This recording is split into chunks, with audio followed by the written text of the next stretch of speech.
என் வாழ்க்கைய என்னைய வாழ விடுங்களேன்.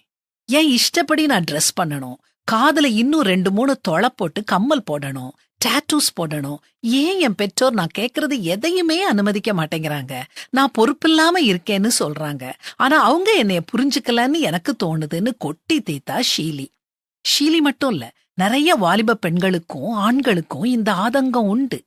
ஏன் இஷ்டப்படி என்னைய ஏன் என் பெற்றோர் இருக்க விட மாட்டேங்கிறாங்கன்னு இந்த காலத்து பசங்க கேக்குறாங்க.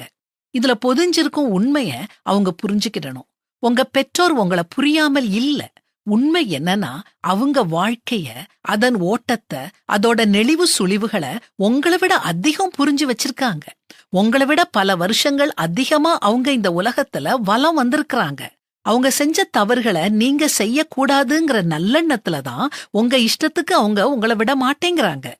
இன்னைக்கு நீங்க நிக்கிற இடத்துல ஒரு காலத்துல அவங்க நின்னாங்க. அவங்க உங்களுக்கு கட்டுப்பாடு விதிக்கல, அக்கறைய காட்டுறாங்க.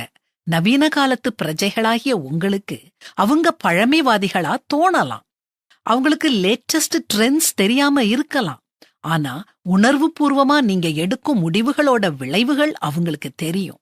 அது பிற்காலத்துல உங்களை எவ்வளவு கஷ்டப்படுத்தும் அப்படிங்கறதும் அவங்களுக்கு தெரியும். உங்களுக்கே இன்னைக்கு சரின்னு தோன்றது நாளைக்கு சரி இல்லைன்னு தோணும். அப்போ உங்க பெற்றோருடைய ஞானம் உங்களுக்கு விளங்கும். இப்போ நீங்க அவங்கள முழுவதுமா புரிஞ்சுக்கிடாட்டினாலும் பரவாயில்ல. அவங்க சொல்றத கேளுங்க.